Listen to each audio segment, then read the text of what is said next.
കലണ്ടറിൽ ഒരു വർഷം കൂടി മറയുകയാണ്. 2023 ഓർമ്മകളിലേക്ക് പിൻവാങ്ങുന്നു.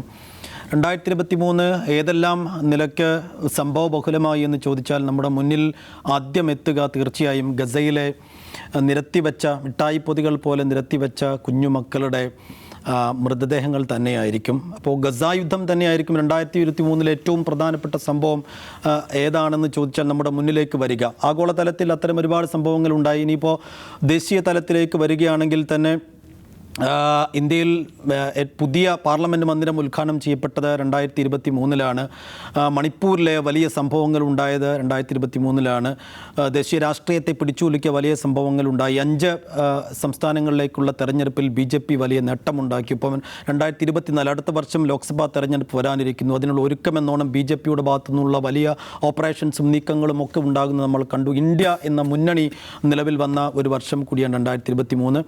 ആ നിലക്കൊക്കെ ബലാസോർ ട്രെയിൻ ദുരന്തം, ഒരുപാട് സംഗതികൾ നമ്മുടെ ഓർമ്മയിലുണ്ട്. സംസ്ഥാന തലത്തിലേക്ക് വന്നാൽ ഏറ്റവും പ്രധാനപ്പെട്ട കളമശ്ശേരി ബോംബ് സ്ഫോടനം, അപ്പം ഏറ്റവും ഒടുവിലായി ഉണ്ടായ നവകേരള സദസ്സുമായി ബന്ധപ്പെട്ട വിവാദങ്ങൾ, അതായത് സഞ്ചരിക്കുന്ന ഒരു മന്ത്രിസഭാ ക്യാബിനറ്റ് ചരിത്രത്തിൽ ആദ്യമായി എന്നൊക്കെ പറയപ്പെടുന്നത് പോലെ അങ്ങനെ ഒരു രീതി ആദ്യമായി അങ്ങനെ ഒരു ക്യാബിനറ്റ് വന്നത്, അങ്ങനെ നവകേരള സദസ്സ് ഉണ്ടായത് ഈ വർഷമാണ്. അങ്ങനെ സാമൂഹിക സാംസ്കാരിക രാഷ്ട്രീയ മേഖലകളിലൊക്കെ വലിയ സംഭവങ്ങൾ ഉണ്ടായൊരു വർഷം കൂടി കടന്നു പോവുകയാണ്. അപ്പോൾ നമ്മുടെ മനസ്സിൽ ഏറ്റവും കൂടുതൽ തങ്ങി നിൽക്കുന്ന ചിത്രങ്ങൾ ഏതൊക്കെയാണെന്ന് വളരെ പെട്ടെന്നൊന്ന് സംസാരിച്ച് പോവുകയാണ് നമ്മൾ. അജിംസ്, ഏതാണ് അന്താരാഷ്ട്ര തലത്തിൽ അല്ലെങ്കിൽ ദേശീയ തലത്തിലൊക്കെ പ്രധാനപ്പെട്ട ഒരുപക്ഷെ വർഷങ്ങളോളം നമ്മൾ ചിന്തിച്ചു കൊണ്ടിരിക്കുന്ന ഒരു മെയിൻ ഇൻസിഡൻസ് ഏതാണെന്ന് ചോദിച്ചാൽ എന്തായിരിക്കും ഉണ്ടാവുക?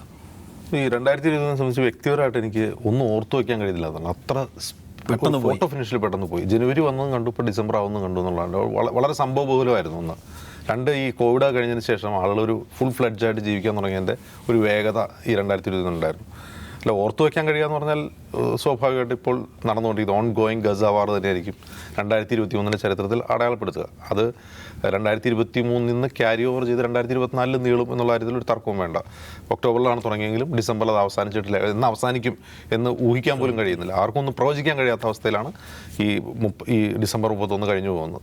അപ്പോൾ അതിൻ്റെ ഒരു പ്രത്യേകത എന്ന് വെച്ചാൽ അത് ഈ യോം കിപ്പൂർ യുദ്ധത്തിന് ശേഷം ഇസ്രായേൽ ഫലസ്തീൻ സംഘർഷത്തിൽ ഒരു പ്രധാനപ്പെട്ട മൈൽ സ്റ്റോൺ ആണ് എന്ന് പറയുന്നതിനപ്പുറം നമ്മൾ നിരന്തരമായി പറഞ്ഞിരിക്കുന്നത് പോലെ ഈ പശ്ചിമേഷ്യൻ രാഷ്ട്രീയത്തെ, ഈ പറയുന്ന മിഡിൽ ഈസ്റ്റേൺ രാഷ്ട്രീയത്തെ നിർണായകമായി മാറ്റിമറിക്കാൻ കഴിവുള്ള ഒരു ടേണിംഗ് പോയിന്റ് കൂടിയായിരിക്കും ഇപ്പോൾ നടക്കുന്ന യുദ്ധമെന്നാണ് നമുക്ക് മനസ്സിലാക്കേണ്ടത്.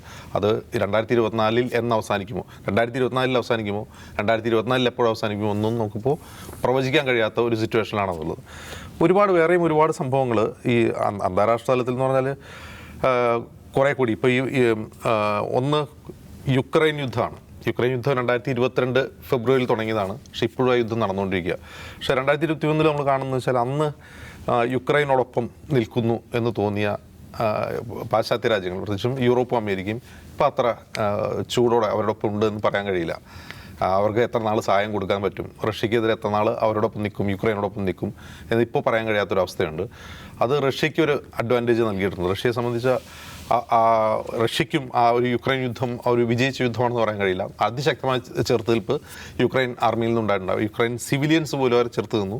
അങ്ങനെ ഒരു കീവ് പിടിക്കാൻ പറ്റിയില്ല. അങ്ങനെ ഒരുപാട് തിരിച്ചടികൾ റഷ്യയ്ക്ക് ഉണ്ടായിട്ടുണ്ട്. പക്ഷേ റഷ്യയെ സംബന്ധിച്ചപ്പോൾ ഒരു സേഫ് പൊസിഷനിലാണ്. കാരണം അമേരിക്കയും യൂറോപ്പും അത്ര ഊഷ്മളമായ ഒരു പിന്തുണ യുക്രൈന് കൊടുക്കുന്നു എന്ന് പറയാൻ കഴിയില്ല. അവസാനം സെലൻസ്കി അമേരിക്ക സന്ദർശനമൊക്കെ നടത്തേണ്ടി വന്നു. പക്ഷേ അപ്പോഴും ബൈഡനൊക്കെ പറയുന്നത് അദ്ദേഹത്തിൻ്റെ വാക്കുകളിൽ നിന്ന് കിട്ടുന്ന, അവരുടെ ബോഡി ലാംഗ്വേജിൽ നിന്ന് കിട്ടുന്ന അത്ര സുഖകരമായൊരു കാര്യമല്ല.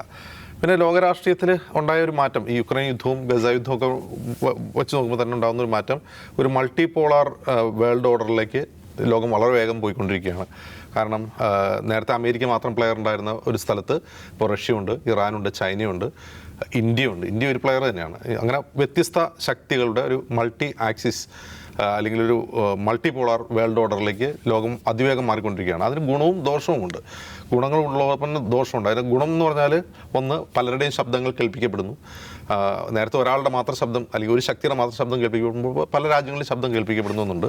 പക്ഷേ അതിൻ്റെ ഒരു ഡിസഡ്വാൻറ്റേജ് ആയിട്ട് എനിക്ക് തോന്നിയത്, നമ്മൾ ഈ നരൻ സിനിമയുണ്ടല്ലോ, നരൻ സിനിമയിൽ ഈ കൂമംകൊല്ലി സ്ഥലത്തിന് മുള്ളംകൊല്ലിയിൽ മൂടിച്ചൂടാമന്നനായിരുന്നു വേലായുധൻ. വേലായുധൻ എന്ന പേര്. പക്ഷേ വേലായുധൻ വീണ് കഴിയുമ്പോൾ നമ്മൾ ശ്രദ്ധിച്ചിട്ടുണ്ടോ, അടി കൊണ്ട് വേലായുധൻ വീണ് കഴിയുമ്പോൾ അവിടെ എല്ലാ ഞാഞ്ഞൂലുകളും തലവെക്കുകയാണ്. ഇത് നമ്മൾ ഈ ലോകരാഷ്ട്രീയത്തിലേക്ക് പരിവർത്തനം ചെയ്ത് കഴിഞ്ഞാൽ കറക്റ്റാണ്. നേരത്തെ അമേരിക്കയൊക്കെ ഛത്രാധിപതിയായിരുന്നപ്പോൾ വലിയ കുഴപ്പങ്ങളൊന്നും ഉണ്ടാവില്ല. ഒരു കവലയിൽ ഒരു ഗുണ്ടായി പേടിച്ചാൽ മതിയായിരുന്നു. ഇപ്പം അങ്ങനെയല്ല. ഇപ്പോൾ കുറേ അധികം ഗുണ്ടകളുണ്ട്. എല്ലാവരും ഈ ഗുണ്ടകളെയൊക്കെ പേടിക്കണം എന്നുള്ള അവസ്ഥയുണ്ട്. അപ്പോൾ അതൊരു തരം അനാർക്കിയിലേക്ക് പോയില്ലെങ്കിൽ പോലും കൂടുതൽ കുഴപ്പങ്ങളിലേക്ക് വന്നുകൊണ്ടിരിക്കുകയാണ്. പ്രശ്നങ്ങൾ ഉണ്ടാകുന്നുണ്ട്. അത് ഒരു കാര്യമാണ്. നാഷണൽ ലെവലിൽ നോക്കുകയാണെങ്കിൽ നാഷണൽ ലെവലിലും സംഭവബഹുലമായിരുന്നല്ലോ. ഏറ്റവും സംഭവബഹുലമായൊരു കാര്യം എന്ന് വെച്ചാൽ ഒന്ന് മീഡിയ വണ്ണിൻ്റെ നിരോധനം ഒരു വർഷം നീണ്ടിട്ട് അവസാനം മീഡിയ വണ്ണിൻ്റെ അനുകൂലമായിട്ടുള്ള സുപ്രീം കോടതി വിധിയുണ്ടായി. അതൊരു ലാൻഡ്മാർക്ക് ജഡ്ജ്മെൻറ്റാണ് സുപ്രീം കോടതിയെ സംബന്ധിച്ച്. ഇന്ത്യയിലെ മാധ്യമ സ്വാതന്ത്ര്യത്തെ സംബന്ധിച്ച് ലാൻഡ്മാർക്ക് ജഡ്ജ്മെൻ്റ് ആയിരുന്നു. അതുപോലെ തന്നെ മറ്റൊരു പ്രധാനപ്പെട്ട സംഭവമാണ് രാഹുൽ ഗാന്ധിയുടെ പാർലമെൻ്റ് അകത്ത് എടുത്തു കളഞ്ഞത്. അത് പിന്നീട് പുനഃസ്ഥാപിക്കപ്പെട്ടു. പുതിയ പാർലമെൻറ്റ് മന്ദിരം ഉദ്ഘാടനം ചെയ്തു. അവിടെ നിന്ന് രാഷ്ട്രപതി ഇല്ലാതെ, പ്രസിഡന്റ് ഇല്ലാത്ത പാർലമെൻറ്റ് മന്ദിരം ഉദ്ഘാടനം ചെയ്തു.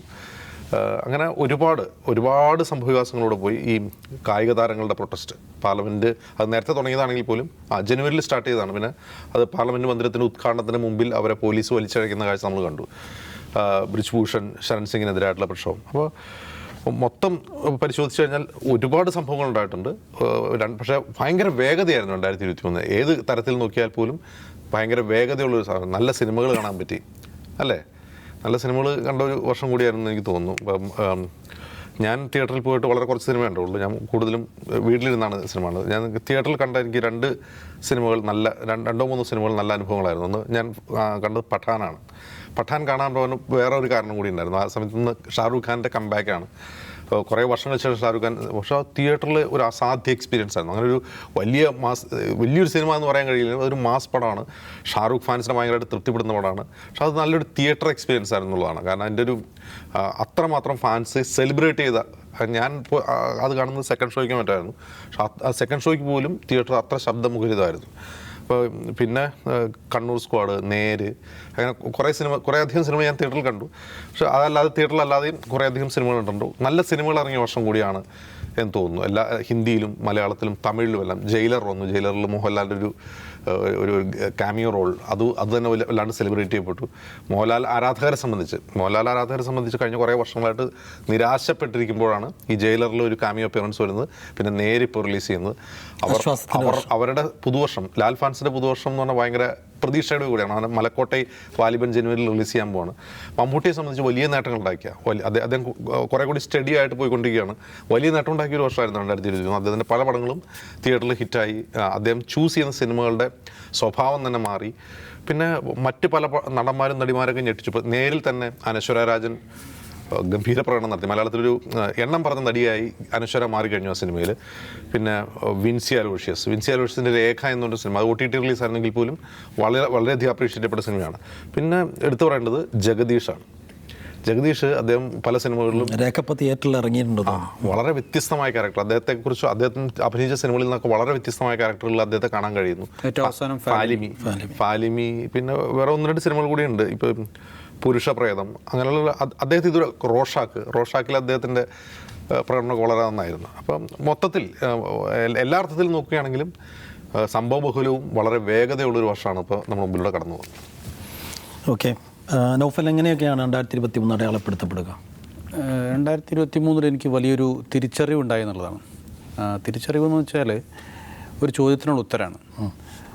ആരാണ് യഥാർത്ഥ തീവ്രവാദി എന്നുള്ള ചോദ്യത്തിനുള്ള ഉത്തരമാണ്.